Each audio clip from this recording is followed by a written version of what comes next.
All right, Austin Duke, welcome to the podcast. Thanks for having me, man. This is awesome. What's up? What's up? Austin. Yeah, because he's Austin too. Yep. Yeah. Yeah, So we what are we appreciate gonna call you? We can call you Aus? AUS. AUS. You Aus. can call me Pat because I really Pat or Duke? Or See, Austin?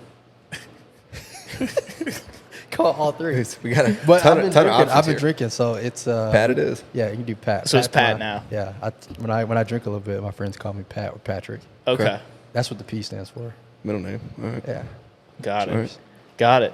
So, bringing you on here, let us know a little bit about yourself. You know, the whole purpose of this podcast, get some big names on here in Charlotte. Y'all think I'm a big name? I think so. Oh, that's insane. I mean, I'm gonna read off your stats here in a little bit. Okay. So They got to know because maybe in Charlotte, I maybe. I would say you're a Yeah. big name for Charlotte. You're Yeah. like, Well, no, I wouldn't even say that. I'm just like, maybe.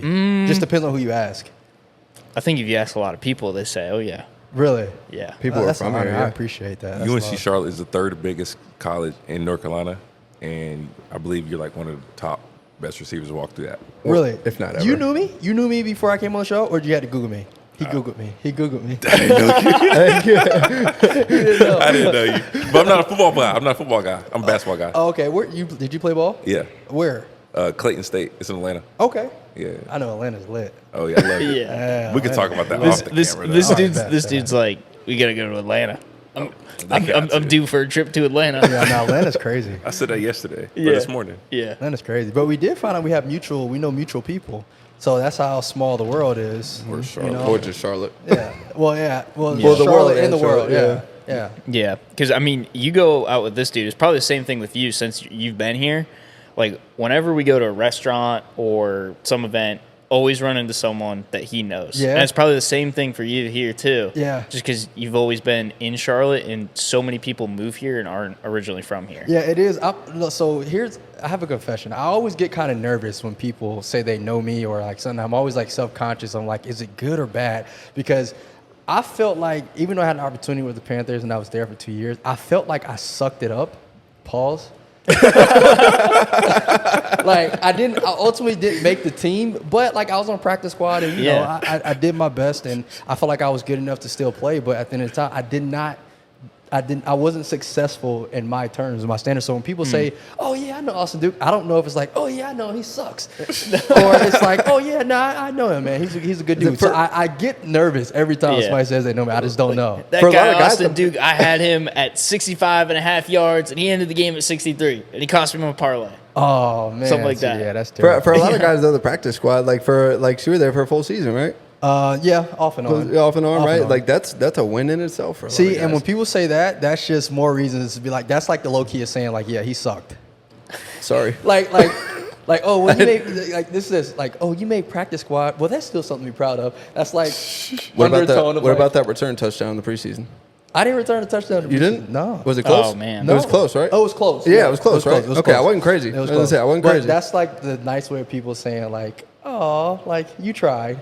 Yeah. Is that Yeah. that's That's how how I take you it. kind of like feel about it That's how when I people take bring it up? Yeah, because like even though I might have like exceeded other people's expectations, like I've always saw myself as an NFL guy. You know, like I wanted to make a roster and make an active team, and I didn't do that. So, as an athlete and competitor, you know, I don't take the pat on the back, but it is still an accomplishment. That could, so. Yeah. that could definitely be a tough pill to swallow. I could definitely see that. Good thing I didn't lead with that whenever we first met, huh? Yeah, right. It's all good though. Yeah. Well, let's go back to kind of like the beginning of your football career here, because you played ball at Independence Yep. here in Charlotte. Yep. And what was the process like there? So coming in my first 2 years, Coach Knotts was still there, like the most winningest high school coach in Charlotte or North Carolina. They just came off the 110 game win streak that we had, and going into my freshman year, like I was like a red shirt. Like it was so bad. I mean, not a red shirt. I was a gold jersey. That's what they used to give us, a gold jersey. And I was number 31. And that was probably the toughest time of football in my life because, again, I'm going into the number one team in the state, arguably a top 10 team in the country. And I was on JV. I returned 2 punt returns for a touchdown, but it was really hard. And really, before I even got to that, I really quit. I quit, and then it just so happened my dad came home early from work when I was getting off the bus, and he was driving his blue car up the street, and said, "What are you doing home? You got football practice?" And I was like, "I quit." He took me in the house. He whooped my ass. and then brought me back to practice, and I had to practice. And he said, if you want to quit after the season, I'm okay with that. But you're not going to quit what you started. And that was the start of like, okay, like I'm pretty good. My dad sees that I'm pretty good at this. I need to just, I need to just work hard at it and do my best to earn a role on the team, and end up returning 2 touchdowns that year. Sophomore year, played a little bit, and I got moved up to varsity. And then junior year, that's when we sucked. Like we went like 3-8. Oh wow. That's when Coach Knotts left, and then Coach Bill Geiler came back, and we had like Najee Fleming, Adrian Gamble, Adesa Batten. That was when Rocky River's first year. So Butler and Independence, the rivalry started. Well, no, not the rivalry already happened, but that's when since Rocky River opened, the Butler kids came to Independence. Oh, okay. Yeah, and then some of the Independence kids went to Butler. It was like a whole big jumble up. School zones were Yeah, different now. schools the redistricting. redistricting. Yeah, so we had that. So we sucked the junior year. Went 3-8, and I remember getting blown out by Butler the last game. It's like 63 to like 0. Wow. And I remember all the juniors at the time, we were going to be seniors next year. We were like, yo, like this ain't happening. Like we're not doing this next year. So we come out next year, my senior year. We work our ass off all summer, putting in work, and we start the season like 5-0. 5-0. Like I have like 2 or 3 touchdowns against Huff. Take a kickoff back, scored 2 other touchdowns, and like we're rolling. Like I probably have in the first 5 games, I might have had like 600 or 700 yards in the first 5 games, like 10 or 11 touchdowns. That's ridiculous. No, like freshmen or sophomores that came onto the team that were like game changers or anything. It was just the juniors. Yeah, it was the juniors. From the season before, and then and the crazy thing is, it was a guy right now, and he's homeless now. Like he's going through some real life shit. But I just saw him like a month ago. And a lot of our circle of our friends, they know, but he's like, I saw him on the side of the road like a month ago or whatever. And I can honestly say I don't think any of us that went on to get a scholarship in football, we would not have made it as far as we did if it wasn't for his leadership our senior year. What position did he play? He played linebacker. But he was like that, in high school how you have just like the alpha of the school, like just that guy. That was him. So it was like he was the one that was really like the vocal one. He was the disciplinarian on the team. So yeah, that's my Independence. Just wanted to give him a quick shout out because he's really going through some life shit right now. When did Mallard Creek get? When Marquise Mallard Creek get big? When Queese Williams went there, the quarterback from Chapel Hill. Okay. That was like 2010. That's when Mallard Creek stepped on the scene. And that's who gave us a run for our money too. When Anthony Carruthers was there. But yeah, Mallard Creek, and then that's when Butler started getting really good with Christian LeMay and Anthony Short.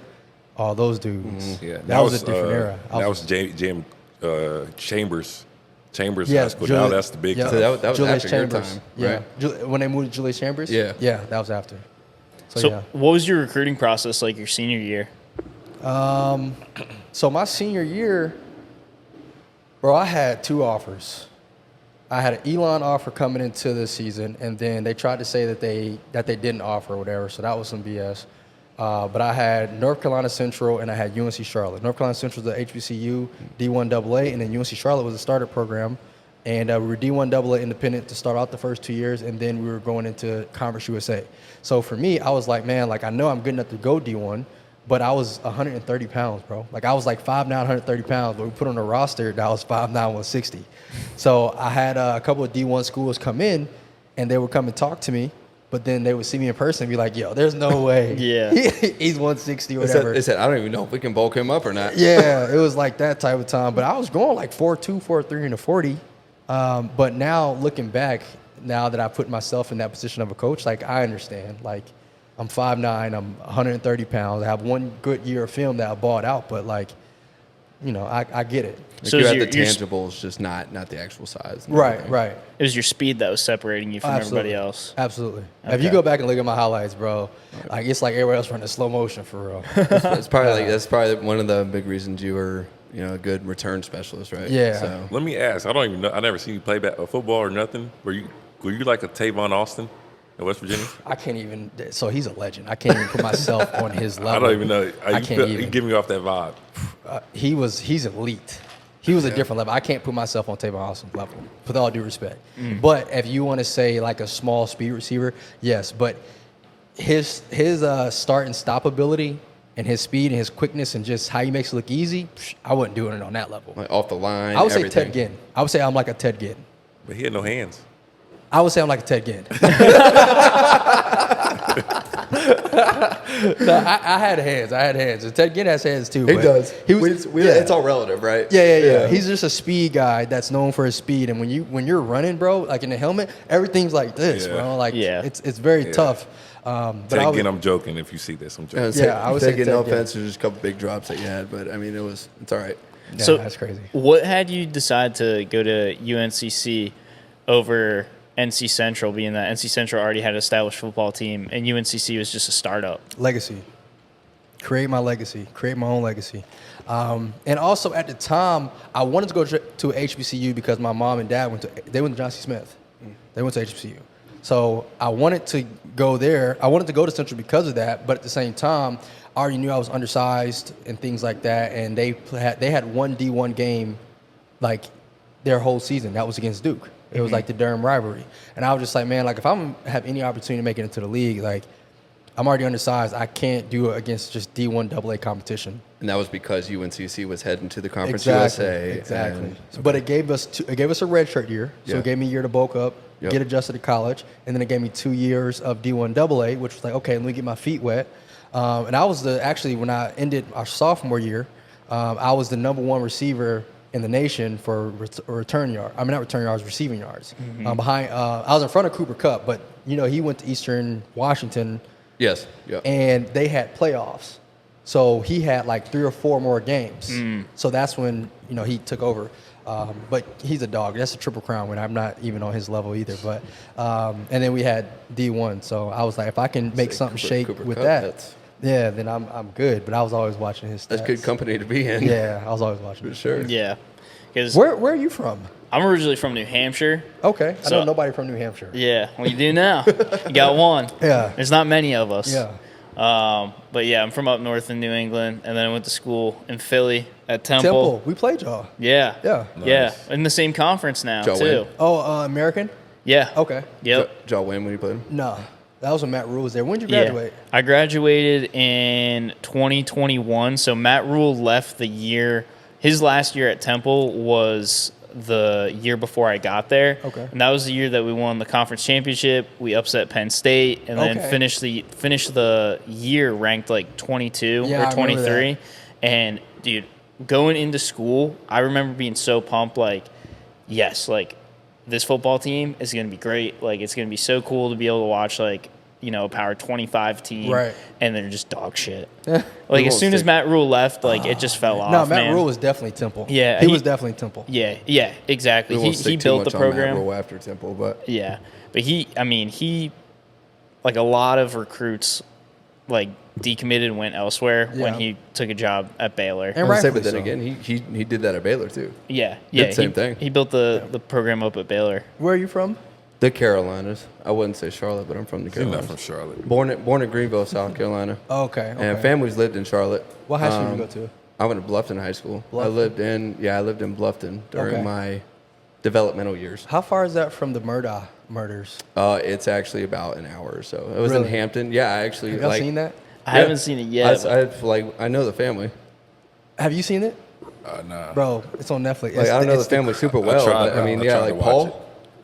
Paul's my like our age and everything, Buster? and no, Paul, the younger brother. Oh, who passed. yeah.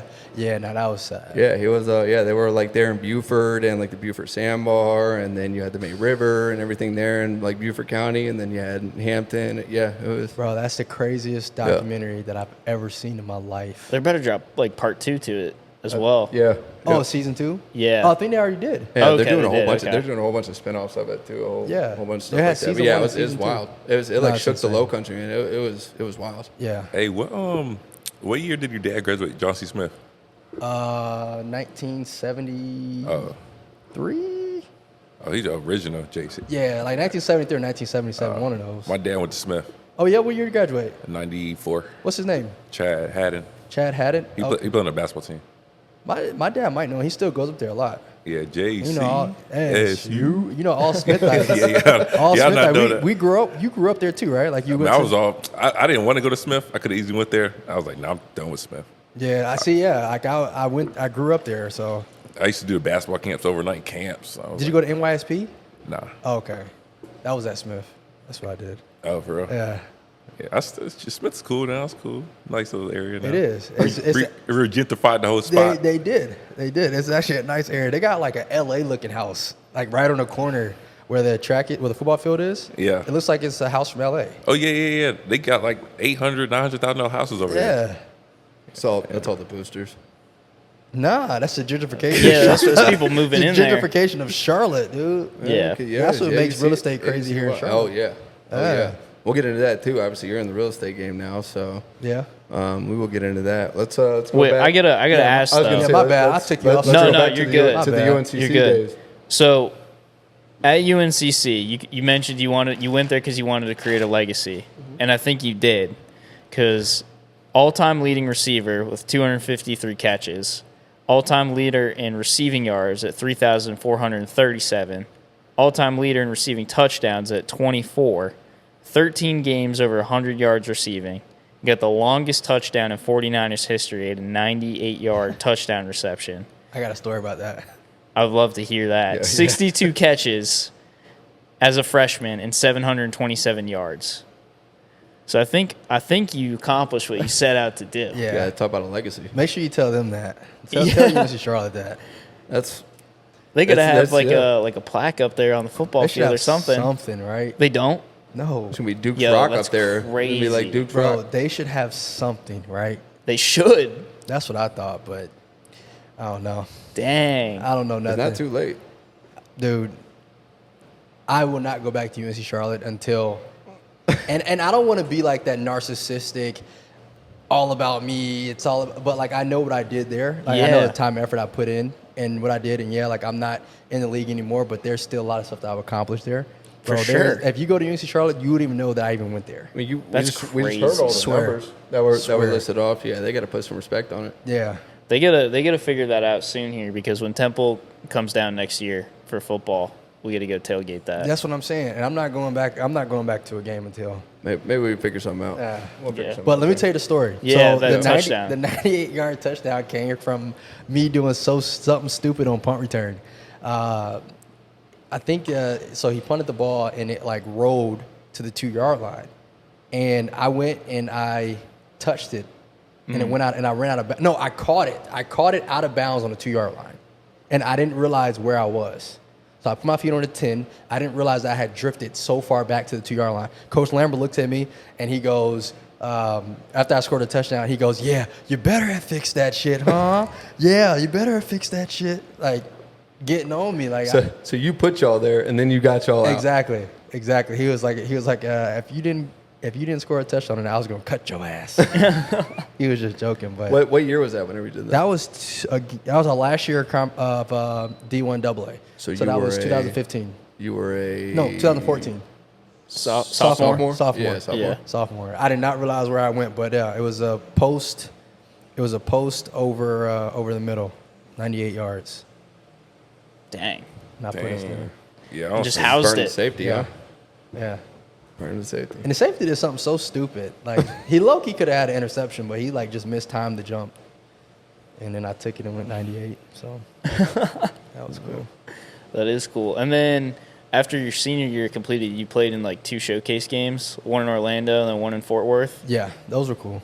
What's like the process like for those? Because at that point, like you're still in school, right? You still get a semester to finish up. So we were done. I was redshirted. So I graduated December Oh, right. of 16. So we were done. So you had no classes, no nothing. Nothing. That was just like a vacation where you got to go play football. Yeah. Yeah, that was it. So the Florida one was cool. The Texas one was cool. Any big names you played with in those games? Alex Arma. kidding. That's my boy. We were in Carolina together, fullback. He's with the Commanders now. Yeah. But let him tell it. You let him tell it. That's when we first met, was in Texas. And when we found out we got to the Panthers together, the first, and Alex, if you watch this, the first time, like, we were cool in Texas, right? Like, we were boys. Like, we dapped up, and it was like, yo, okay, like, nice to meet you, da-da-da. When we got to the Panthers, he got drafted. I didn't. So when I saw him in the locker room, I was going up to him excited, like, yo, Alex, we went to the Texas Bowl together.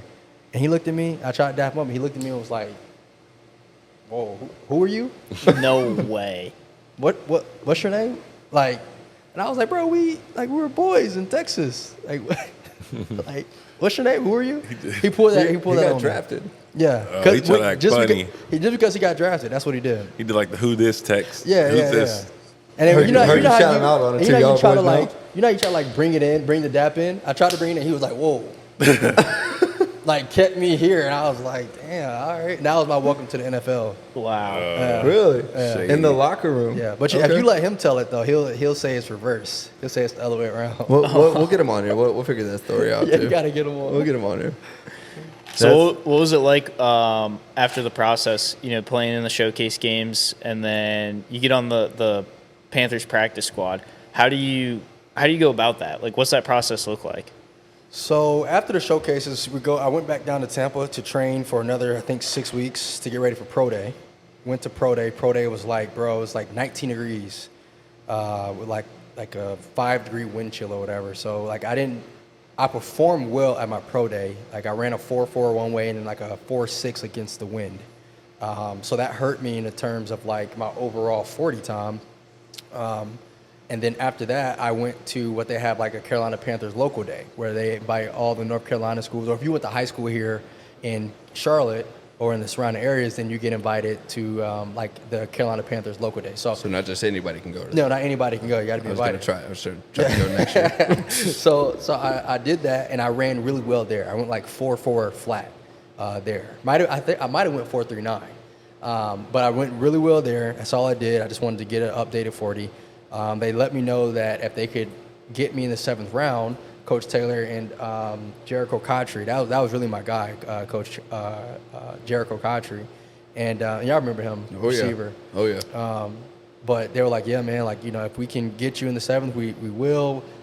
More than likely, you'd be undrafted guy, but we want you. We're interested. So I knew then, I was like, okay, like I have an opportunity to go to the Panthers.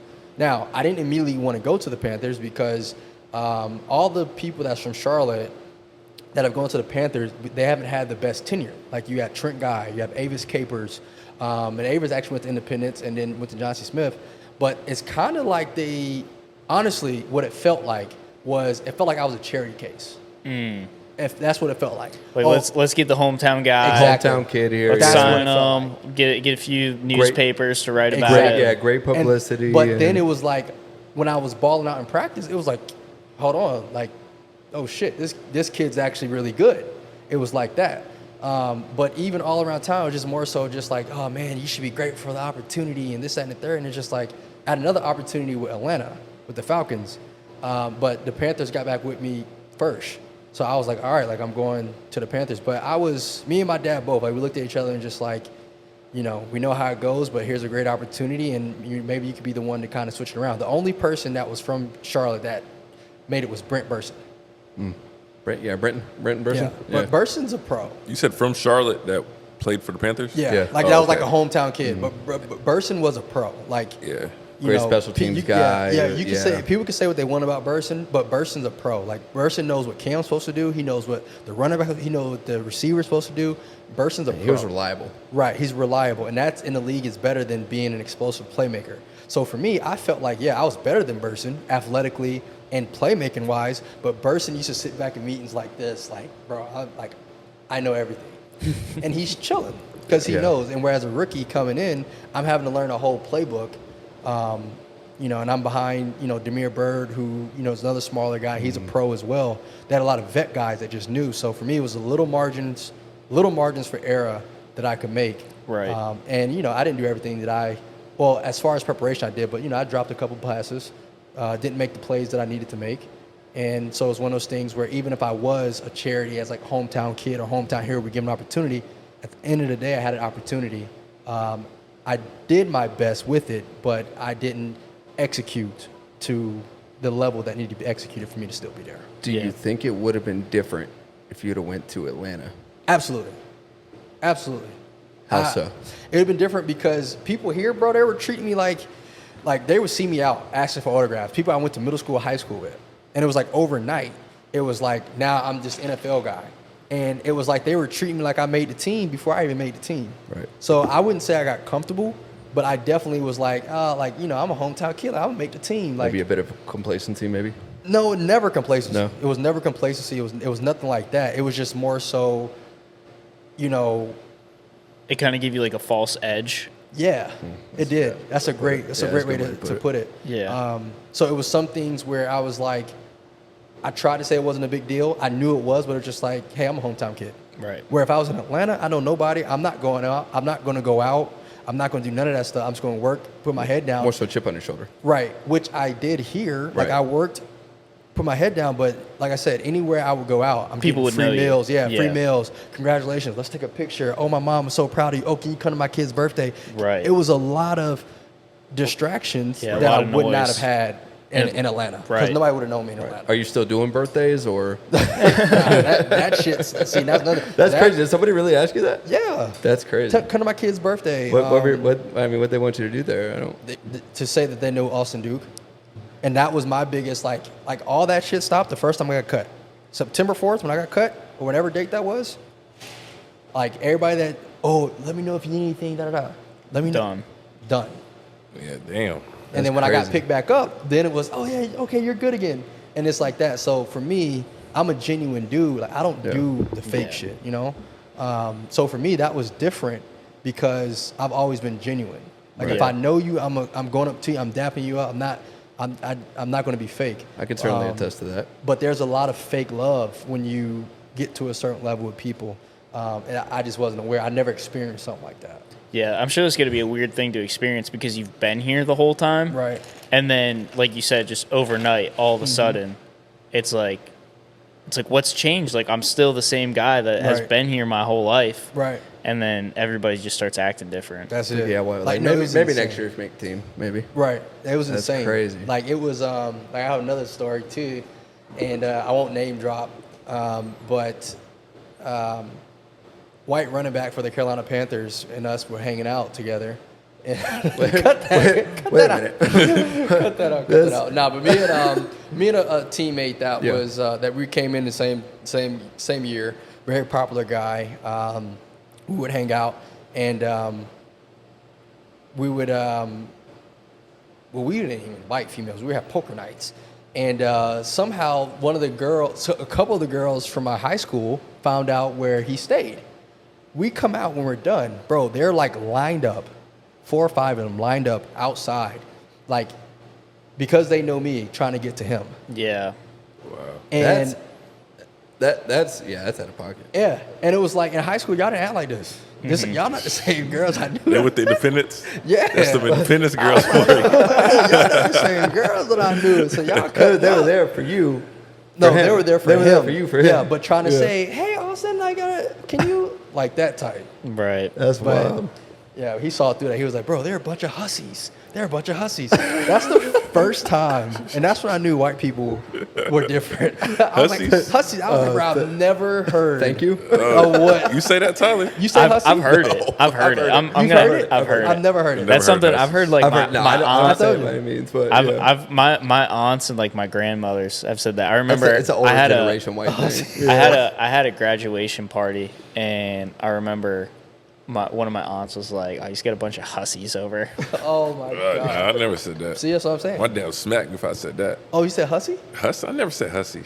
Do you know what it means? It's not Nah. like it's not like a What curse. does Yeah, it even I'm mean saying. anyway? What do it mean? It's just like groupies or like Oh, no. people that are like girls that are like using you. For Oh, I it's- just knew, yeah, I just knew it was groupie. derogatory to girls. I never knew like what it really meant. She was derogatory there, but yeah, that's like that's It's a black version for whores. Hoes. Hoes. Yeah. Thoughts, Yeah. basically. I don't know what type dad of wanna smack you podcast for y'all that? running here, but No.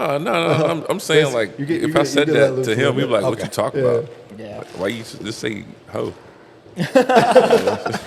Fair. fair enough. That's funny though. So what was like your role on the practice squad? So you're on there. Like, are you matching up against starters or? Oh, yeah. I would say tell us about the Yeah. practice squad. I don't think a lot of people understand the practice Oh yeah. squad. Yeah. So practice squad, I'm not going to say it's more intense than active because their intensity comes from game day.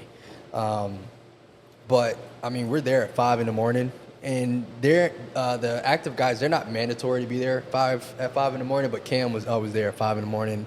And you had some of the elite guys over there at 5 a.m. Watching film or getting a workout in. But practice squad, we had to be there 5 a.m. 2 or 3 times out of the week to lift. And then after the lift, we get in the cold tub, hot tub, go through meetings or go through walkthroughs or whatever, just within ourselves. And then we have a team meeting at 8 o'clock. And then from there, 8 o'clock, after the meeting, we go to position meetings, watch the practice from the day before, or watch some the opponent's film. But my role was to be whoever, the receiver, the speed receiver was for that week. That was my role. So there was sometimes I played defense too. Like it's just really wherever they need you, that's what you do. From the other team. From the other the team that they're playing that week. If they need to look, Right. whatever they need, that's Right. what you do. So after meetings, you have maybe like 30 minutes, and then you go out to practice. And then once practice over, you go to lunch, and then you go to more meetings to go over the practice again. To go over the practice, yeah. Make notes on it or whatever, and then you're pretty much done for the day. But I would stay back with my coach and coach. What time was Coach this? Taylor. Around what time were you done? So you're done around like 3 or 4. But if you're, And more players that stayed after that. yeah, like you have a lot of guys that stay after. You said Cam was one of the first guys to show up in the morning, huh? Yeah, he's Hey, the Cam gets first a bad guy rap. there. A First lot guy of there, times. last guy to leave. Damn. First guy Wow. there, last guy to leave. He gets a bad rap, and I guarantee you everyone who gets. I love Cam, by the way. Just name my puppy Cam. So, like I'll but- be in the receiver room watching film, or with Coach Taylor or with Jericho, and then Cam's in the quarterback meeting room. And you always know when Cam was there, or if he still was there, because he would leave a trail scent. Cam wears these expensive oils, and it leaves like a lingering like if he walks from that hallway here, and then he leaves outside, It stays. It will linger for 30 minutes. And you like essential oils. yeah. Like, Cam was here. Hey, that's how you know you got money. He's turning everybody into a bloodhound. Yeah. That's crazy. Cam was here. Follow his trail. Yeah. And I gotta ask, you can share this or not. Being a practice player, can you give a range of how much do practice players make? Yeah. So when I was there, it made $170,000. 170? Yeah, which ain't shit compared to a rookie contract. We're making $450. Right. Now though, I think now they're making like $15,000 a week. But that's a minimum what- rookie contract that you're talking about, though, right? Yeah, The minimum rookie yeah. contract. So yeah. when I was there, I was making like $7,500 a week, Yeah. and then they were making like now they're making like $15,000. Yeah. But is it a salary now, or is it No, is it no, it's still strictly- per week. Yeah, I it's was looking strictly this per up. Yeah. But it's Yeah. just through the NFL. It's through the NFL season, right?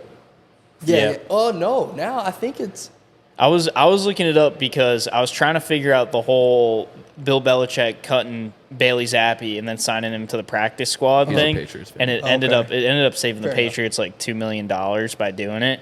Not that that was the intention, but they were like, if it's like $15,000 per week, and then it also gets like prorated, and I'm trying to remember what it was for.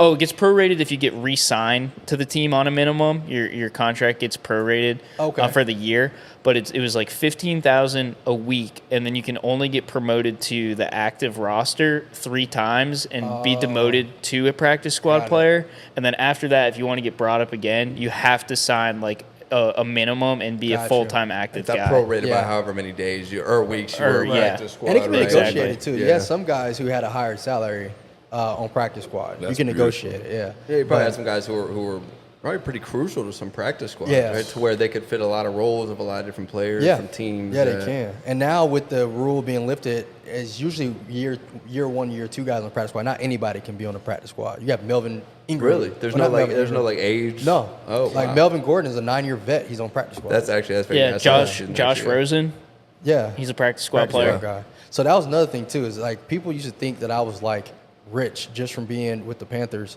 because like, oh, you're in the league, you got millions of dollars. No, I don't. But 170 is still good doing something you do for free. I mean, believe it or not, bro, I make way more than that now in real estate, in mortgages. Like, we don't get to that too. yeah, We like don't get it's to so that. it's like what I thought was like a lot of money then. Like, bro, like you got normal people that are making that. So like, nah, compared to what you're supposed to be making, nah, it's it's not a lot of money. To preface that, if you had the opportunity to go back and play in the NFL right now, would you do it? Knowing what you have going on right now. No, I wouldn't. Because it's very toxic for me. It's very toxic. That says a lot. The football culture, in some places, it can be very toxic. And I was lucky to have the Panthers who had vet guys. Like it was not toxic. It was like you had veteran guys. They had wives. They had kids. And they cared about the young guys in the locker room, and they treated everybody with respect. But as I've been around different teams in football, the culture can be very toxic. And I'm at 30, it's just like to them it's just all about money, which is fine. But I'm more so how do you treat people? Yeah. Is that type of deal. And of course, I think everybody would want to say, yeah, I will go back to the league. But one, I'm not in that same like I'm in football shape. Right. Like I can go. But I'm not in the NFL football shape. Like that's a different level. Probably not only physically but mentally as well. Yeah, right? like that was the biggest thing. It's like a mental and emotional roller coaster. And I guess to sum it up, I wouldn't want to go back as an undrafted guy at 30 because you're not worth anything. You probably wouldn't go back as like one of those veteran guys. Yeah, And- well, I would want to get drafted. Well, Right. Like Yeah. there's guys who are first round draft pick or they were drafted and they suck. But because they were drafted, they get other opportunities. Yes. They say draft pedigree has a lot to Yes. do with like locker rooms. yeah, like and, all and the throughout a school career. you go to, whatever. But Yeah. once you're undrafted, once you have the undrafted label, Yeah. bro, No it's matter it's what like- school you even go to. Bro, once you have the undrafted label, and there's guys that have won with it, obviously. You have Yeah. Adam Thielen. Yeah, I mean, you have guys that have won, right? But once you get that undrafted label, it's tough. Almost like a stigma. Yeah, it's a stigma. It's tough. People are willing to give guys who are drafted, first, second, third round another shot because they probably think this guy was drafted Right. at that slot Right. for a reason.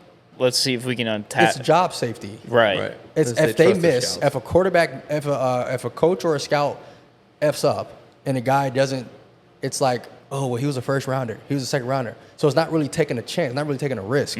But if you bring in an undrafted guy Right. or somebody nobody knows, and they mess up in a game or Right. I usually think They on the don't business, pan out. on the business end too. Somebody Like, has you to be got held somebody liable. who's drafted, right? And you first round, second round, third round picks, they're going to get paid, automatically a little bit more than somebody who's undrafted Right. too. So you've got money invested into these guys. that's the better biggest go, thing. We better go figure out how to figure it out, or That's the biggest thing, bro. or the team takes a lot more of a loss. I should say. That's the biggest thing. Yeah. Was Jair Alexander drafted Yeah. Yeah. Yeah. Yep. He was like first round. Yeah, he was first round pick. from Charlotte? Yeah, nah, Jair's legit. Yeah, he was first round pick. He's And, legit. I scored him against deserve- Louisville, by the way, but that's neither here nor there. You did? I did. And that was another thing that got me when I got to the league. I was like, yo, Jair was like the first cornerback taken. Yep. He's like one of the top, he's like probably arguably the best cornerback in the league right now. Mm-hmm. I gave Jair work my senior year. What was your, when he was what at was your Louisville. stat line? Bro, I you had remember? it was like 8 catches, 100+ yards for a touchdown. And I had another touchdown, but I got called back. Were they playing a lot of man that game? So I can't even take yeah, they were playing a lot of man that game. Yeah. Was he? He was guarding me. And in he was the just slot. cooking them. Yeah, he was guarding me in the slot. No, I ate on Jair. Two I- Charlotte boys against And each other? was he following the best receiver or? Nah, Or was they it- it didn't was have a- to. yeah, right, Like, we were okay. Charlotte. Bro, Yeah. that was the game Lamar Jackson beat us in the first half. It was 56-0 in the first half. Yeah. That was us. Damn. So I can't even talk my shit like was us. I gave Jair work. I can't even do that because it's just like, But dude. you did. But it was the I did, but- team wise, it wasn't great. But he's not compete like. I'ma say at the time he had respect for me because he was a younger guy when I was at Independence and I was going off. So I remember, he did have some type of respect for me because he was I was like a year or two older than him, and I remember we had mutual friends that was like, yo, Jair, he's like that, and he want to do some one-on-ones with you or whatever. Like I have respect in the city. Obviously, probably not now, but when we were going against each other, I think we might have had that dynamic of like younger guy versus older guy from the city type Something deal. that maybe he hadn't grown into yet as a He player, he right? wasn't Jair Alexander Right, yet. right. You Like, know, not to take anything away from the stat line Right. or like what you did or anything, Right, but like right. he's definitely a different player now Than he was then. Than he was then, and Yeah. still a great player. Though. yeah, but I'm still gonna talk my shit. Of because- course, I of would. course. I mean, on they- paper, I had it, so I'd be looking shout at like, out yo, Jair, like, by the way. like how, like he was a first round draft pick, right? Yep. Rightfully so. But at the same time, like, yo, like watch, like I put. That's where you get drafted, like film like that. When you're going against a Louisville, even though we got smacked, like I can't control that. Well, you know that he's got some coach in his ear going into that game, no matter what. Like, oh, we're playing UNCC. Like, we got bigger opponents on the schedule. Somebody's in his ear saying, hey, this guy led the entire college football in receiving yards last year. I don't think so. That's not, bro. That's not how elite. I guess D1 Coaches and, like, they don't D1, think like they that, don't bro. think like that. No? No, I thought that. You think they pull stats like that? No, No? they don't think If it's like not that, D1, bro. it's not. Especially not with Charlotte. Like we were a club team our first year, bro. Like they were like when people saw us, it's like if you see like if you're a fan looking at the schedule and you're talking your shit like, oh, we're gonna smack them. Like you're not worried about what quarterback they have or receiver. Oh, we're gonna smack them. So that's how they essentially looked at Charlotte. So no, nobody's in his ear talking about Austin Duke or they on a scout report. Like it was nothing like that. Probably didn't watch too much film. Yeah. Or just enough to. They're not doing that. Just bro. enough to Lamar game plan. Jackson put up 8 touchdowns in one half. Damn, what was your record? I remember that. Yeah. That year, our record was like 5-7. I want to say. Oh, that ain't bad for the first year. No, that No, it was was our senior year. Yeah, that was Oh, that senior wasn't year. that wasn't the That was first year. terrible. Louisville wouldn't have played them if it was their That first was year. terrible. But no, the game was over, bro. So for me to, it was over. But Still got one on But him. regardless, though. being a competitor, though, I mean, Yeah, you it's go being- out there it's and being you're still out there in the field, even in like for Alexander. I'm sure he's still playing, not to like he still don't Not to give get that kind embarrassed. yeah, he doesn't want to give that kind of Right. that kind of stat line up either way. Yeah, I can no see matter that. what, I right? can see that. I He's can just see being that. a competitor, period. Right. So but- in between, going into the mortgage industry and the Panthers, you played in the XFL too. Yeah, that was lit. I got to ask about that. I remember and it was so unfortunate that COVID happened when it happened because the XFL was popping off. it was crazy. And guys were getting contracts from the Right. XFL. Like, Yeah, prime PJ example, Walker. PJ Walker, shout out Your Temple. boy, Temple, yeah. Right. But, Yep. so- Yeah, PJ's my guy. Yeah, it was Matt Rule's dude. But he, the XFL at that point was blowing up. Like, they were getting a Yeah. lot of momentum. And when the league ceased, you were leading the league in returnage yards, Yeah, right? Yeah. How was playing in the XFL, dude? So I love the XFL. And honestly, bro, like that was when I came into my own. That was like my 4th year, 17, 18, 19. Yeah, that was my 4th year as a pro. So my first 2 years with the Panthers. My 3rd year, that's when I was in Atlanta with the Legends at the AAF. Y'all remember that league that folded? Yep. So I was in the AAF, but I tore my hamstring. So I was just sitting around collecting a check. That's all I did. So I had 2 years with the Panthers. I had a year off, and then that's when I got back, went to the XFL. And that's when I finally started getting the hang of being a pro and being confident in being a pro and how to approach preparation and going out on the field and executing in the games and translating practice to the games. And so just got an opportunity to play receiver because Joe Horn Jr. had a baby. So he wasn't playing that game. So and for some reason they had him starting over me to this day. And Joe's my guy, but Joe wasn't better than me. But that goes back to the politics. His dad Right. had played with Kevin Gilbride with the Saints or whoever. I was gonna say Joe Horn. Yeah, whoever the hell. Yeah. So I mean, he got pulled off that. Joe's a dog. Don't get me wrong, but Joe wasn't better than me at receiver, and he'll say something different as he should. But he wasn't better than me. So I was expecting to start, didn't end up starting, but got my opportunity to make some plays, and I scored that game against the St. Louis Battlehawks. Yeah. Had I think 4 or 5 catches for 60 yards and a tug. So that was cool. But I had just started getting into my own. We just played Texas, the Texas team that won the Which ones? championship. They had a couple of the Houston. Oh, yeah, They had Houston. They had Dallas. It was Dallas, the Renegades. Renegades. Yeah. So Josh Hawkins. Yeah, Josh. Yep. Josh was there. Yep, Yeah, that's where Josh so, was last year. That was our last game, bro. And I had just started coming into myself and being confident and really going into it. And I actually ended up using that stat line, me being the lead returner, to get in with the Redskins at the time of Coach Rivera. So I went back to him and, showed him my film, and talked to him. He was like, keep in touch with me every Monday. Call me or text me every Monday to check in. I did that from when the time the league ended until they came out with the rule that they had to go into the bubble or something, and they had to cut the roster from 90 to 80. Only 80 guys could go. And I remember texting him that Monday, and he was like, "Man, I have to check. I want to bring you in. I want to give you the opportunity, but I have to check because they might be bringing in a new rule for where we can only bring 80 guys in, and I'm a bubble guy. Like I'm the 10. Right. So I was waiting to hear back from that, and he texted me back, and maybe a week later, and was just like, "Yeah, man, they decided to go with 80. You know, that's your spot," and that was it.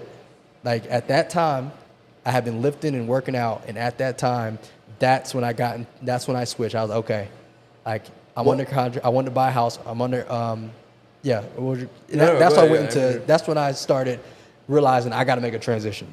What's your mindset there when you get that news? Life goes on. That was my mindset. Life goes on. I still had other things that I wanted to accomplish, and I was like, I need to, like, while I'm hot, while I'm relevant, I need to take advantage of everything that I can right now while people still know my name. So, like, that's what I need to do. So I started pouring into my foundation, 707 Foundation, started pouring into that. And that's when I went on the job hunt. Like, I was just applying for jobs and trying to, let people know. And that's when I learned about the people that, hey, when you need me, let me know if you need anything. Reach out to those people that were nowhere to be found. So that was a tough lesson. I was like, all right, cool. And then I was just applying for jobs, but I was leading with, hey, I'm a Charlotte native. I was a part of UNC Charlotte's inaugural program, played with the Panthers, just to say, oh, yeah, I've heard of you. And then it was just like, yeah, man, I have a marketing degree, I have my business degree. Just looking for an opportunity to, I wasn't able to do internships. I'm looking for an opportunity to gain some experience right here. Right. You have degrees in everything, too, and it was still tough. Yeah, and it was still tough. So it was. And just, real quick before we get further, your foundation. That's still rolling. No. I put that on pause for a little bit. Okay. I still have it, but put it on pause as far as 707 when I moved to Miami. Okay, gotcha. I wasn't sure. I was going to plug it real quick. But, Yeah. Degrees don't mean anything, man. Well, yeah, I mean, I get that. Find that out real quick. Yeah. Like, college is oversaturated. Everybody goes to college. Everybody's got a degree. Right, Well, that's I just get like that. What job unfortunately the way major? the cookie I don't crumbles. have a degree. You don't have a degree? I dropped off from No. UNC Charlotte, actually. Really? Yeah. Dang. I went there for a semester. Okay. I mean, now you don't need it, bro. Go be an entrepreneur. Nah, Yeah, I got you don't. associates. I got associates when I played JUCO. Okay. Nice. But, JUCO's crazy. JUCO stuff, we can talk about that at a different time. JUCO's crazy. What'd you major in? My major, I was political science and economics. Okay. Nice. Yeah. So do you keep up with the political landscape of? Not anymore. Okay. I unplugged from that. Okay, I was I I was big into it, and then like halfway through college, dude, it just got so toxic. Like it becomes like a part and like ingrained in people's like personality. Right. And if you disagree, you're disagreeing with their lifestyle, with their Right. choices, and everyth's an attack. And Yeah. That's just like That's politics. a perfect That's way to sum politics, it. period. yeah, It's a perfect way to sum it up. and I was like, I'm done with this, dude. Like I used to be so into politics in high school. I would be on the morning announcements. I'm not kidding you. Our morning announcements was on a TV. Everybody would turn on the TV at the morning announcements time. It was like a newscast. It was Yeah, kind of fun. I It was know kind of what you're cool. talking about, I like my own politics segment. That's kind of dope, though. I'm not Yeah, kidding. that is. That is dope. kind of dope. Though. And- Student body president? Yeah, and Were you the president? That's what's up. President of his frat, too, right? yeah, That's what's up. You give those vibes. yeah. Yeah, you give those vibes. Appreciate that. What's your fraternity? Kappa Sigma. Kappa Sigma. Yeah, A to B. I did the air band at UNC Charlotte. Okay. And I was with who are these people? I don't know. Could- I don't know. could- I don't know what letter could that have is. been Delta with Zeta. Delta Zeta. I'm about to say, you couldn't have been DZ? with them long. Is That's it a that? that's a sorority. Yeah, it was a sorority. It was the girls. Okay. Yeah. So I wasn't with them, but they got to choose an athlete from each sport. They chose me. Nice.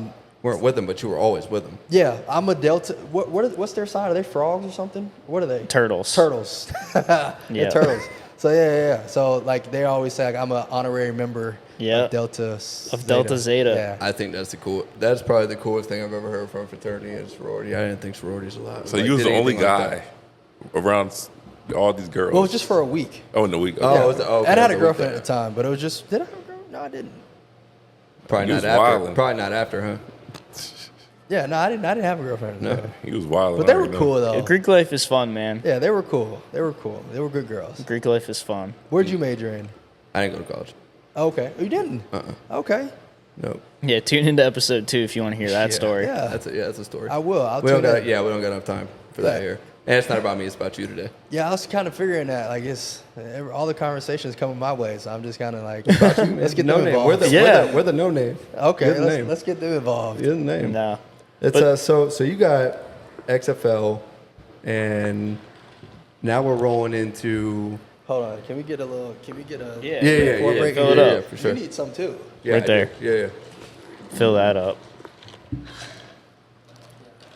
I don't need a ton of ice. That's good there. Landon went all out with the bottle. That's like I'm good. I'm chilling. Oh, okay. All right. I can't say no. Can't say no to you. It's an easy guess. Peer pressure. Yeah. I'm joking. I don't drink often, but when I do, It's either you get fucked up or What you do, don't. it's with us. It's right? Dos Equis. Yeah. So you name Pat right now? Pat. Pat? No, Pat's in full effect. It's about to be. No, Pat's not in full effect yet because I'm not drunk. But I have a nice. I don't know what to call it when you're drinking bourbon. That's a grown man drink. Put hair on your chest. Yeah. Well. Yeah. I was happy you said that earlier. Whenever you told me, I was like, that's my drink preference. That puts hair on your chest. That's a Yeah. nice little wind down. It is. Yeah. It is. There's a good warmth to it. It's a good warm. So I'm not drunk at all, but it's just like, Yeah. You drink it the right way, it gives you a good feeling. yeah, I don't care. I just don't care right now. Like I'm not in my head. I'm not like, what does somebody think about it? It's just like, hey, like we're just having a good time. Yeah, it's kind of probably the reason that Marshawn Lynch came out and said that he drank like a shot and a half of Hennessy. Oh before yeah, every that's a game. real thing. Yeah, I tried it. that is a thing. The 2004 Red Sox, dude, they're down 3-0 to the Yankees and the ALCS, American League Championship. And I think it was Johnny Damon that started it. And they're like, we got nothing to lose. And like before every game for the rest of it, they would take a shot of, I forget which whiskey, before the game. And they won. They came back, they won 4 games in that series. And then they swept the World Series. And they're taking shots before Bro, each game. it Probably knocks the the, nerve. I've tried it. Right. I've tried it when I was in AAF. Bro, it helps. Yeah. It just helps. I Not believe too it. much, but not Yeah, not you just enough need you need a shot or two. Whatever Yeah. you're tolerant, you just need a shot or two. But it knocks Yeah. all the.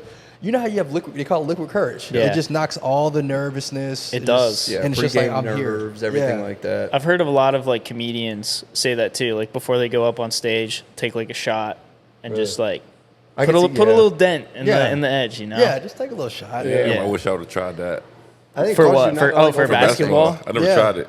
I wish I would have tried Take a it. little shot. Dude, you would have went from scoring 20 a game to 30. Because you You don't probably care. wouldn't even be here right now. Yeah, y'all would have known me. You don't care. That's all it is. Yeah, I'd be like, who's this bum that the Celtics just drafted? Austin Haddon? Bro, what? I would have said check my bank account. The Hornets would have never drafted you. We don't make good decisions. Bro, that's crazy. Whoever drafted me, just know it hit in my account every Tuesday. That's why nobody would have drafted you. They make stupid money, bro. Oh man, Yeah, it's it's- crazy. it's now. obnoxious. Crazy now. But jump back into it. So XFL's done. Mortgage. You're Yeah.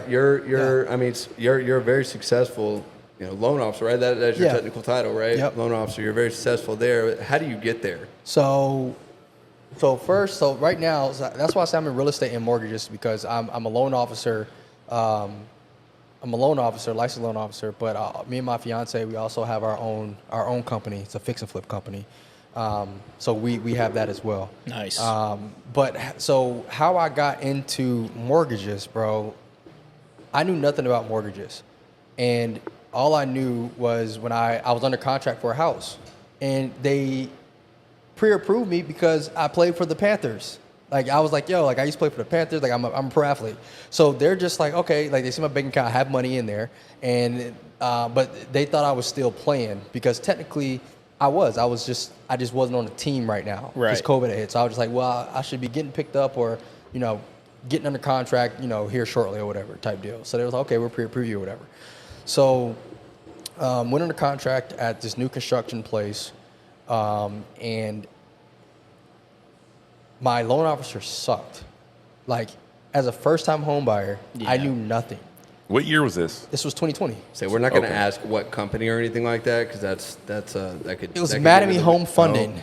Put it out there. Wasn't us that said it. We're licensed real estate. It wasn't us that said it. He But drinking some bourbon. He don't care. Yeah, I would so- say that even if I wasn't on bourbon. where was this? Location wise, Charlotte. Where my house is? Yeah. Well, actually, no. You still live there. No. Don't I do live that. there Don't do anymore. that. Don't I don't do live there that. anymore. Okay. But I don't need people plotting. Well, yeah, no. So we're gonna go like a large area. University area. Yeah. Okay. So he sucked. Like he didn't return any of my phone calls, my emails. He would return them maybe 2 or 3 weeks later. Would get no text, like it was nothing, bro. It was nothing. And as a first-time home buyer, I'm just like, yo, I have all these questions, and I'm getting no answers. So That's frustrating. I looked up. I was like, yo, how much do loan officers make? My bad. Loan officers make like at least $100,000 a year, like the low end. like on the low end, 100,000. So I'm like, bro, if I just answer the phone and just respond and communicate with people, I can be better than 90% of the loan officers out there. Like I can be making 6 figures easily just from my personality alone. So I was like, let's look into that. So I started drunk applying on LinkedIn. Love it. Like, cause bro, it's Pissed off brutal, about bro. It's brutal, this, bro. about So, what like, you're going through. Yeah, so like I would like go out, get drunk, and then I would come back home and just throw in my application. Resumes. That's it. And I was trying to figure out like, do I want to go into like the banking side of it? Because, I have like credit unions and stuff, or do I want to do like the broker side of it? So I finally decided to research, and I was like, I want to do the broker side because you technically, it's your own business. Whereas if you go with the bank, you work for the bank. Right. But for me, like I'm sponsored by Movement. So like I'm like APD Mortgages, but like it's powered by Movement or sponsored by Movement. They still give me the ability to run my own business. You Find got your own clients. your team within the firm. Right. So I have an assistant, I have a processor, and I get to build out my team. I didn't necessarily get to choose them, but we get to grow and learn together type deal. But it's my business. I don't have somebody looking over my shoulders and you gotta do this, you gotta do that, da-da-da. But I do have coaches, right, that care. So I looked into that or whatever, and just like, yeah, I'm gonna go that route. So I found this company. This was a startup company called Rosegate. Shout out to Rosegate. I will always have respect for Brad and Bryce for giving me an opportunity and training me up how they did. I thought that I was a professional. I was not. Are they a professional. local? Are they a local company? Yeah, they're here? local company. I was not. I had no idea how to be blatant white America and corporate America was. I just didn't. And it's not a shot or anything, but that's like coming from where I come from. Like I'm around predominantly black people. Black people, you got how black people do business. You got how white people do business. Yeah. That's just the reality of it. Yeah. And what I thought, because in my circle, I'm considered I speak proper. I carry myself, in a professional manner. But that's perspective, right? When I got to people like multi-million-dollar people that have built mortgage companies and they've been in the industry, my professionalism, my organization, my communication skills, all that, it was shit. Like it wasn't good. So they had to train me up coming straight from the field, training me on how to do follow-ups, how to do a to-do list, because I'm coming from a place where my schedule's laid out. But now I have to be the one to set my calendar, do a to-do list. How do you conduct yourself on meetings? You don't talk about personal stuff on meetings. You do keep it business oriented. Just all those little things where if you go to a black-owned business, it's more so of a family feel. And that's just the reality of it. It doesn't make it right, wrong, or indifferent. But I was in a completely different culture, different environment. And once I learned that way, I was like, okay, I can incorporate. There's something that I like. There's something I didn't like. There's some things I like here. I'm going to incorporate. You can make it your own. I can make it my own. So that's what I ended up doing. So Trailblaze almost, right? yeah. And another thing too is, bro, there's not a lot of people of color or a lot of black people in mortgages.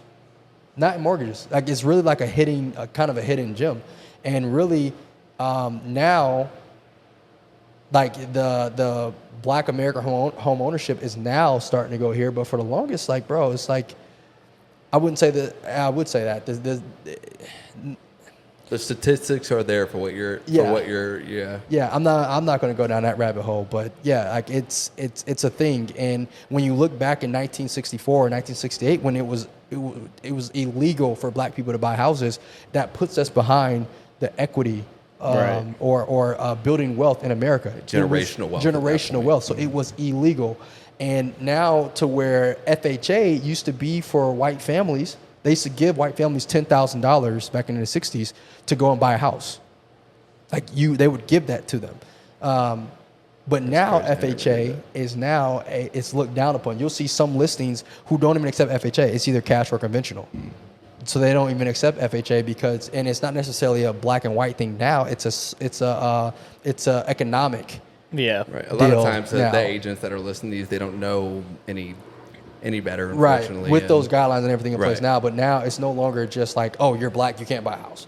Oh, you're white, you can't. It's just like, It's where like- are you at economically? Yeah, it's like this person that has the conventional loan is, could be more well off, so it could be a Right. more secure close. 8 times out of 10, he's a white male.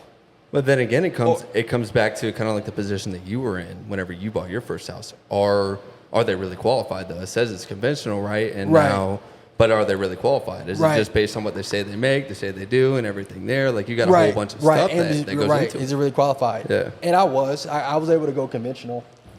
But even now with other conventional loans too, it's the same thing. Right. But you will see and to be real, I don't know if we're getting into that or whatever, but just being in mortgages, you can see, I wouldn't call it a disparity, but it's like you can see the numbers. Like when you have an FHA client come in, you have an idea of vision of probably what that person looks like. And that's just how it is. Where if you see conventional, it's like, okay. Like they're probably white or Indian or Asian. That's what I'll see. And then if it's FHA, it's like, yo, their credit fucking sucks. Yeah, that fucking sucks. That's okay. Are you good? Y'all bleep out or whatever? Yeah, we can cut this if we need cool. to. Yeah. Like it's like if it's FHA, it's like, yo, like their credit sucks and they're probably black. And that's just, it's not, I would say it's right, wrong, or indifferent, but that's what it is. I mean, unfortunately, that definitely can be out there. And I'll speak for like Landon and myself and Austin here is like the way that we've been trained. Like I've never looked at it that way. Like seriously. For me, Oh yeah, because y'all are in real estate. Yeah, Yeah. So yeah. how do y'all look at it? For me, we're trained very, very differently. Okay, than yeah. your The way than when your I average see an real estate. FHA loan, like sometimes I just think first time home buyer because Okay. like I'm about to have my 2-year tax return here in April, so I'm more than likely going to be FHA. Really? Yeah. I was Okay. FHA for my first home. Really? Yeah. Absolutely. So when I see FHA, I'm thinking I'm not thinking- so much credit. I'm thinking maybe they don't have as much of a. It could be credit too, but I'm thinking like they want the incentives that comes with FHA. What's the incentive that come with FHA? Well, you got 3.5 down, right? Which, granted, conventional you can get 3 down for a Right. first-time home buyer, right? But a lower credit score gets you a better rate most of the time. For FHA. Now, Yeah. granted, I know not to be dangerous, but I am not a mortgage professional. Right. But I mean, you look at it. That doesn't come to my head immediately. There, like what you previously mentioned about FHA. My thought is age. Like, oh, they're probably someone closer to my age. Okay. There's Okay. someone that's probably getting started. Now, Okay. granted, And we're like I'm gonna trained have to very sit down different. and go through like the home buying process with them, Yep. Now, which is grant- cool because like Okay. I like that. I like Right. when people like come in and are like, "How do I buy a house?" Right. It makes my job a lot more fun than someone that says like, "All right, I've done this 1,000 times before. I know exactly what I'm doing. Here's my stuff. Like, go find me a house." Right. The Yeah. relationship isn't there to that degree. Right. As to someone who it's like, it's my first time buying a home. I saved up for it. I got my first loan. What do we need to do? Right.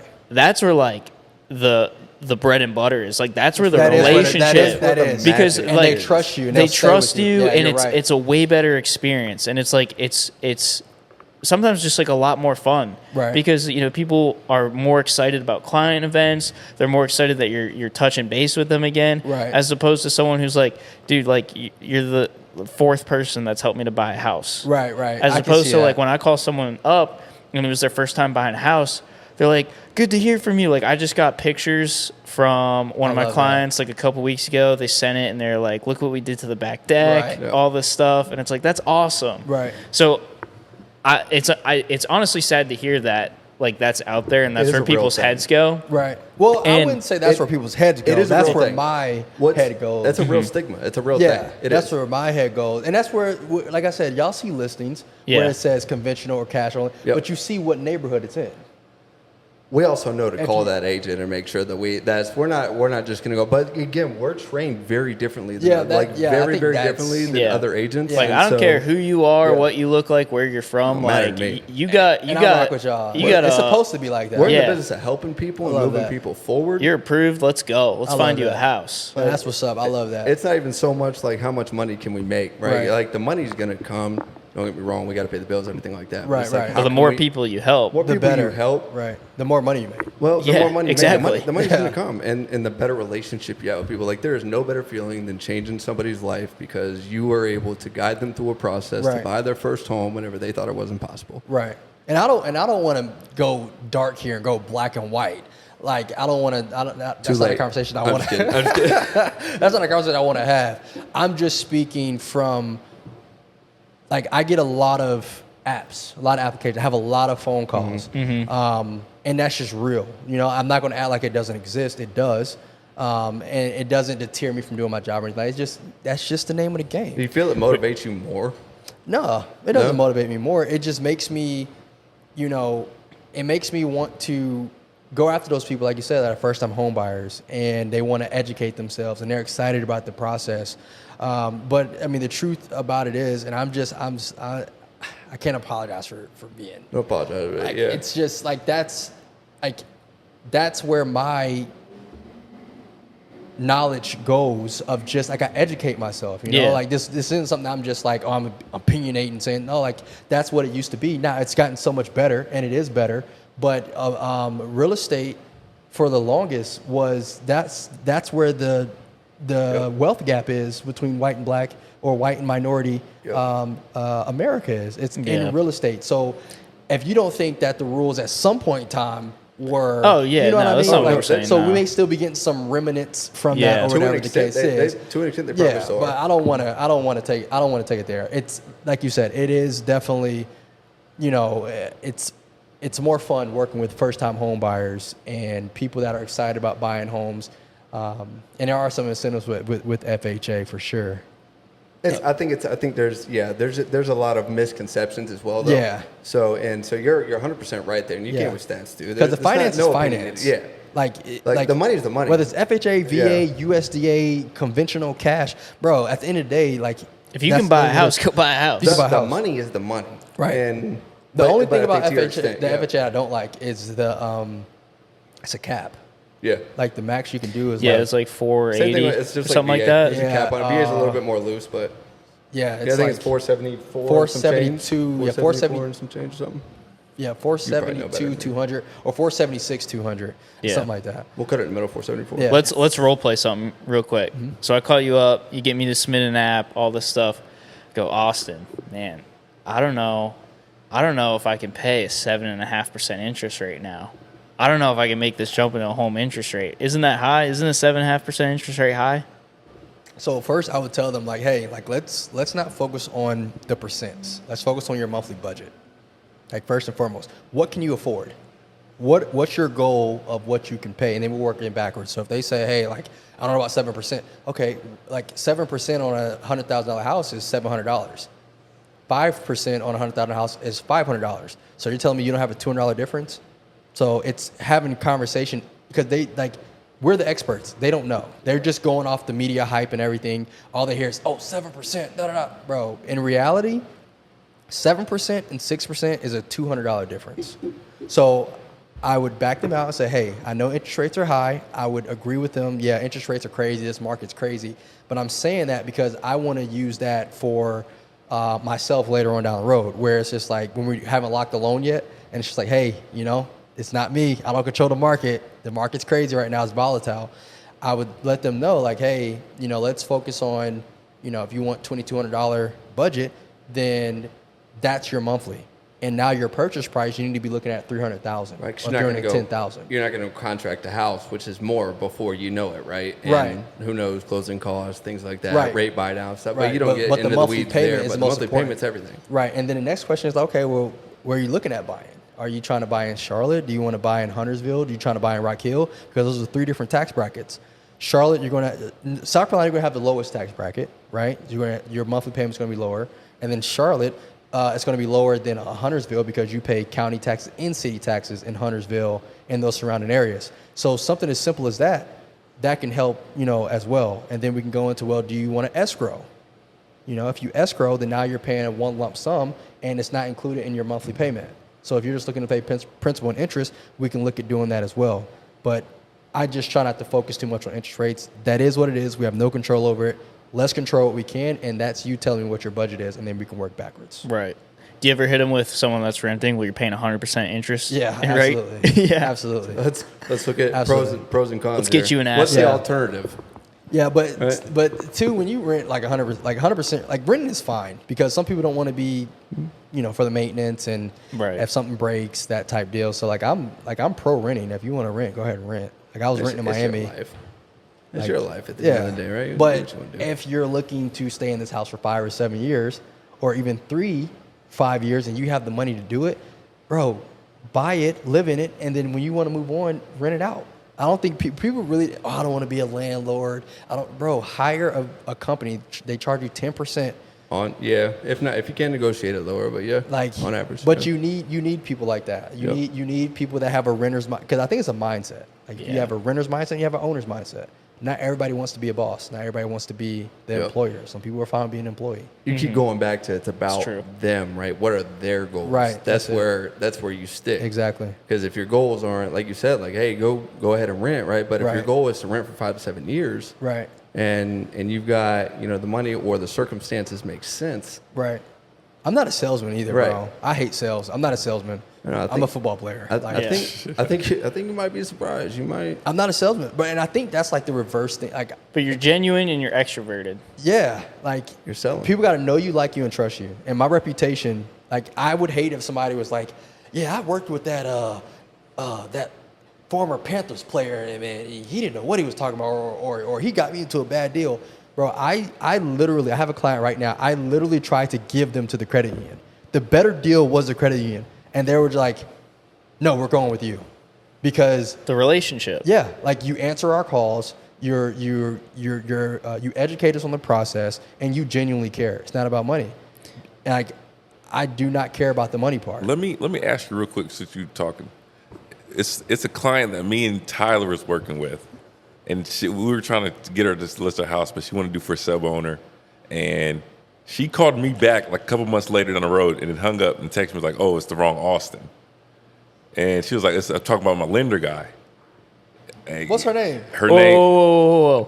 We'll save the name off air. But it's the house in Indian Trail. It's the house in Indian Trail. Can you cut it? Is the house in Indian Trail? The last name started with a D. First name started with a T.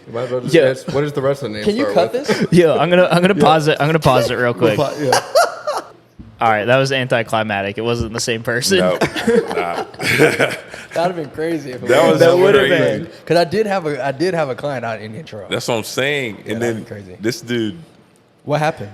They literally missed out on $30,000. It didn't sell. It did sell. First sub owner. They're in Hilton Head right now. They left money on the table. They left $30,000-$40,000 on the table. They basically gave the house away. Let me guess, they didn't want to pay the fee. Yes. Yeah, we get that all the time. And they try to say a real estate agent and a real estate broker are different. Yeah, I was getting very upset. They just don't know. Yeah. That's one thing that I have to credit to Brad and Bryce. Bro, they taught me. They're like, even at me with 3 months in the industry at the time, they were like, you are the expert. You know more about mortgages than they know. Y'all know more about real estate than they know. No matter what they try to say, y'all know more. Yeah. Y'all the experts. The biggest part about it is you've got to convey that to them in a way that they want it conveyed. Well, you have to let them say it. Right. You have to let them say it. And I think that's what I do. I don't tell them what to do. I give them options, and I let them tell me what they want to do.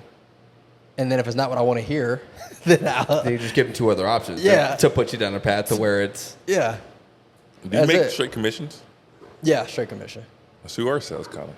Yeah, I'm a sales guy by by trade. Officially, yeah. You're a good salesman. But my attitude is not sales, bro. Like if somebody called me right now, and I let you listen to the conversation, it'd be like they're talking to a friend. Well, what's the definition of sales? I mean, sales is just pushy and salesy, scripted. Well, that's like the what do you want to call it? Stigma. Yeah, the stigma. All about the deal. It's the stigma of right. sales. But I mean, sales, by definition, is just getting someone to convert and close on Yeah, whatever the that's product true. that is that you're selling. That's true. So you're selling. You're just not selling by the stigmatized salesperson. Right. You Right. got your own Selling. approach, your own Yeah. method. Exactly, But yeah. like by nature, dude, I mean, if you're closing the amount of Yeah, deals I'm that a you're sales closing, guy. you're a salesman, dude. Yeah. You just You're don't know true. it. Have you You're ever selling. gone to like a I'm furniture selling you store? right now on calling yourself a salesman. Yeah, you sold me. Closed. You're a closer. Done deal. You're a closer. Done deal. ABC. Hey, and bro, ABC always be ABC. closing. Have you ever gone to a furniture store Yeah. Once or twice. and the guy, like, they just follow you around, like just waiting for you to purchase something or ask a question? Yeah. Like, that's what I think of a salesman or a car guy. We get that a lot. Just like the Well, not mattress the furniture salesman thing, but- lingering. Bro, I hate that. Like, Like dog, looking like, over your shoulder. like or nobody's like- gonna accidentally buy a house. Oh shit! I ain't mean to do that. Oh, this guy's talked me into buying a house. Like, bro, Jesus, worst $300,000 I've ever spent. like, bro, you're not. So for me, it's like, and you see it. Like, it gets bad because people, like, they press, especially people with kids and a family and stuff. Like, it was bad. Like, I used to work with a guy, and he was just, I gotta, and it's like I had to tell him this story. It's called "Man with the Sand." It was like a man went to a beach and he picked up a handful of sand and he loved it so much he was squeezing it and it fell out through the sides of his hands, right? And then it was a guy that went to the beach. He didn't really care about the sand, so he just picked it up and kind of just held it. He didn't care, right? And it fell out through the creases of his hands. And then you had a guy who was just like, yeah, the sand's nice. I want to hold on to it for a little bit. And he picks it up and he holds it just right. Just balance. Long Yeah. story short, the story is balance, right? So you can't care too much and you can't care too little. You just got to have a nice balance, right? Let it come and let it go. That's Yeah, a good that's- story. that's a good story, good analogy there. That's my first time hearing it. Yeah, that's a, Yeah, I that's haven't a- heard that's that a one good before, analogy. but The I like man that. with the sand. I'm still it. The I made it man up. with the sand. You Just dead now, ass? huh?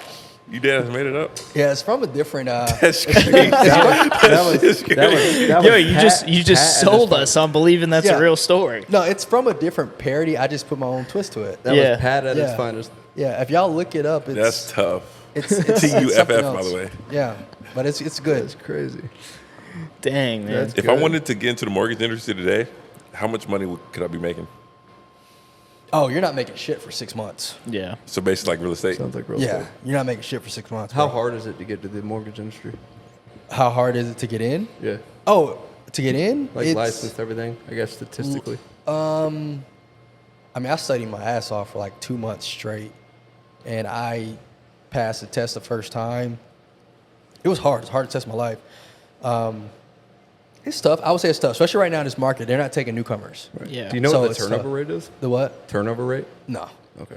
I didn't know It's- if there was turnover it's- like there it's was in real high. estate or anything. No, it's high. It's high. Okay. So you've been in real estate for 3 years? 3 years. So how much do you make now since from the beginning? Since from the beginning, I was on a 50,000 base salary. I made, I really in year one, I made over 300,000. First year? Yeah, for the company, I made 300,000. But it was rightfully so. The amount of bips that I made was like nothing. What's It was a like bip? 60 bips, Yeah, what's that? basis points. Oh, okay. Bips. So that's How- what I'm how paid. the So for company each gets loan amount, I was paid 60 bips. So I got 60 bips. They got like 187 bips What was that be in dollars? in dollars. So on a $100,000 house, 60 bips was like $600, Okay. and then they would make 1,800. Okay. So now I make double that. Right. You do it. So they were like, yeah. So no, now I do less volume. Well, I still do volume, but Right. the market right now is like, so it's less volume now, but I get more bang for my buck. Whereas they were like, well, we want you to do a lot of volume. So that's kind of what made me want to leave there, because it's just like, yo, like I'm putting in all this work. I'm staying here 9, 10 p.m. like getting it in, and rightfully so. Like I said, it's a catch-22 because they train me up. I would not be as good as I was without them. So I Right. understood they wanted their investment back, and I was on a $50,000 base salary too. We were on a draw. So year one, like, I made them. Oh, so it was a draw. Too. Yeah, I made them like I grossed over 300,000 for what we were making, over 300,000.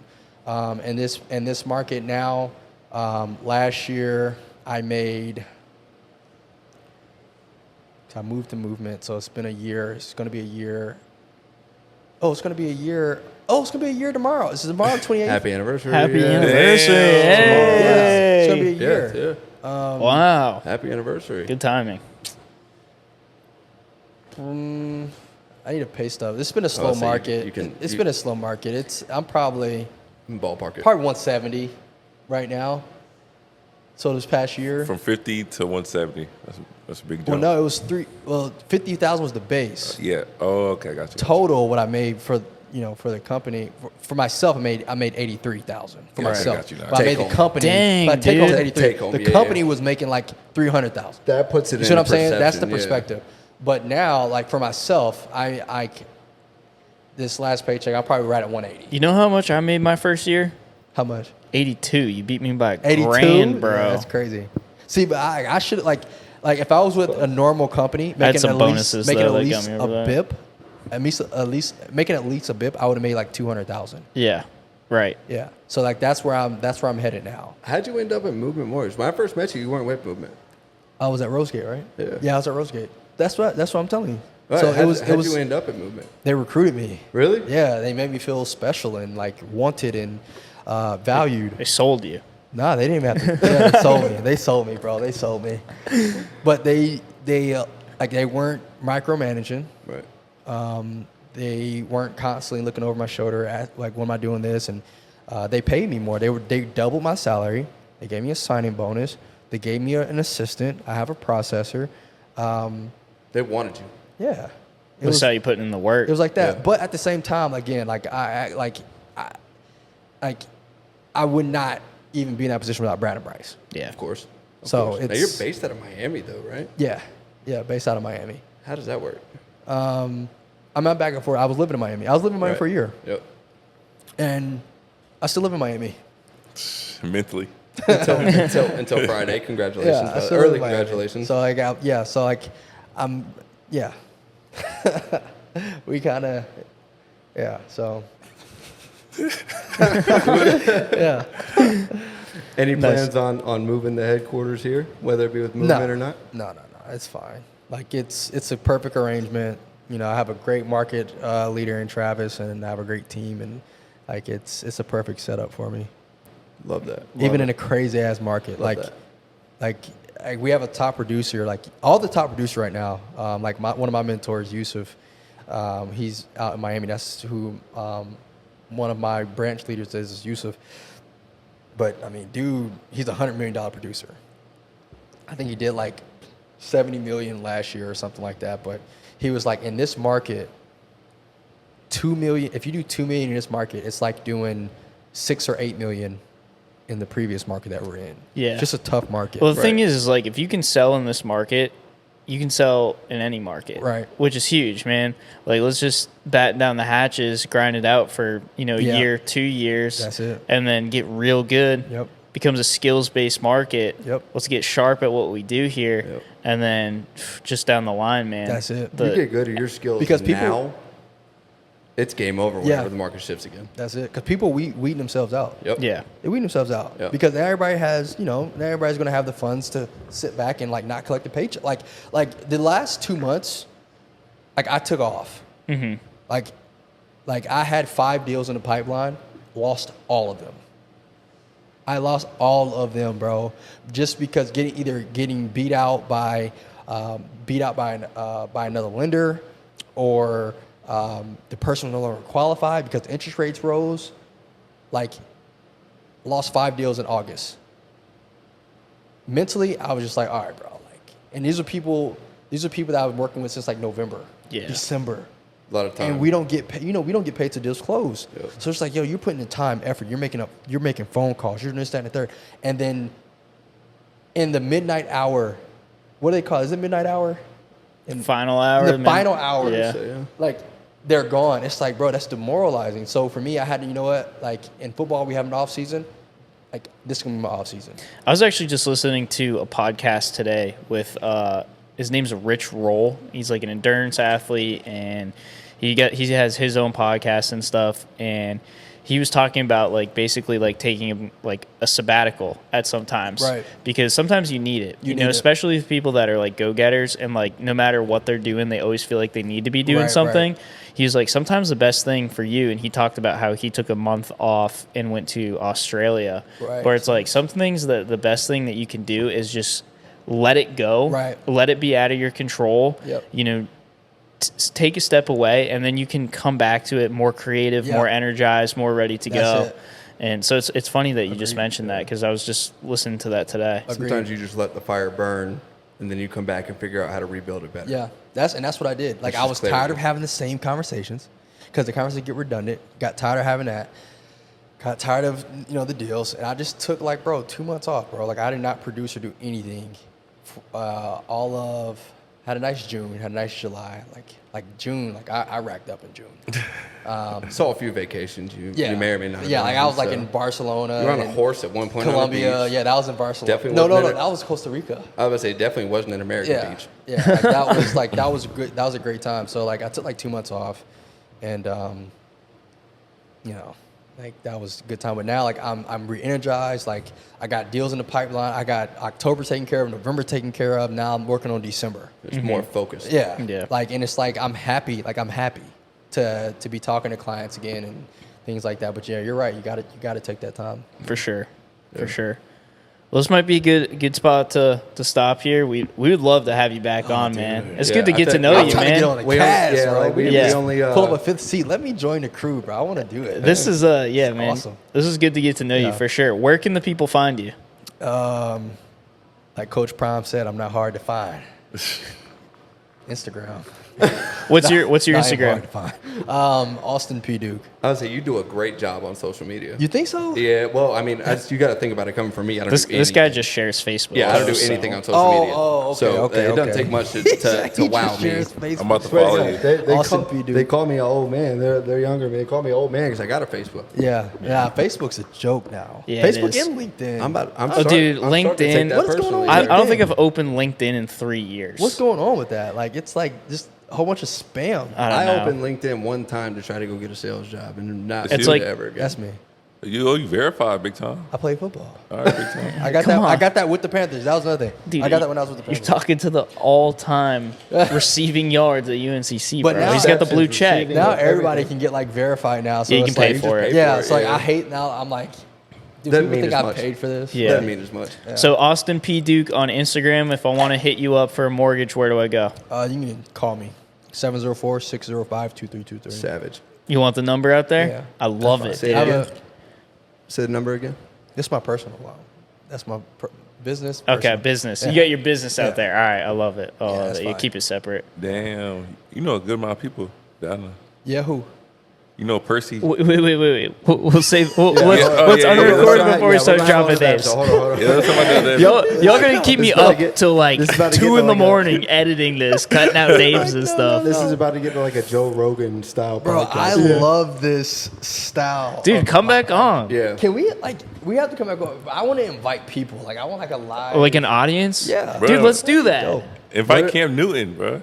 I'm no club. We're not that cool. My good friend of mine, like my brother, he's his photographer, but Cam's too big time. Like, he's not gonna come. He got his own podcast. I now. know. Can we get the Cam wouldn't even sign an photographer on autograph here? for me. Amar, he'll come on.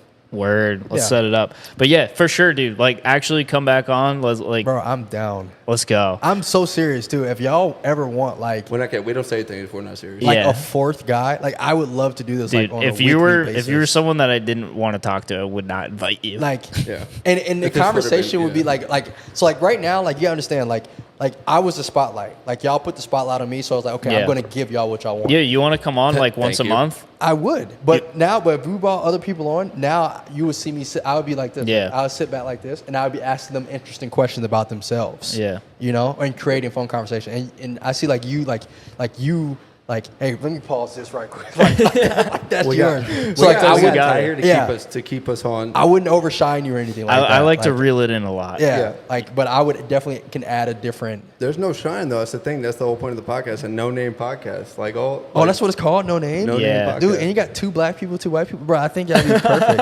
Austin. Yeah, Austin, bro. I would definitely bring the like. Vote for I would Charlotte. definitely bring. I would do it. Double A, man. Have you seen I'm an athlete with Chad Ochocinco? Oh, yeah. Brandon Marshall. Yeah. Before they split up over freaking money. Yeah, bro. There's another podcast Oh, really? up in Yeah, Seattle. I for money. can't remember. They had. Money, dude. They had bad. 4 people. Yeah. It was bad. They Dang. had 4 football players. And they were making hella bank, which I get it, but they just didn't have the conversation beforehand. Well, the good thing is that we're all calendar people, so you just throw it on the calendar once a month. You're always welcome, dude. Oh, y'all do this once a month? Well, you No, we do this like once or pretty twice a week. constantly. Oh, okay, but like, okay. Yeah, let me I know know, you're bro. busy, but No, we'll anytime. figure it out. And I'm moving uptown, so Let's go. just let me know. This is right here. We talk about this often. Yeah, yeah. All right, we'll wrap it up here. But right. Austin Duke, everybody, that's Austin P. Duke on Instagram. Yep. And we'll see you soon, dude. Hey, appreciate y'all having me, man. I had a blast.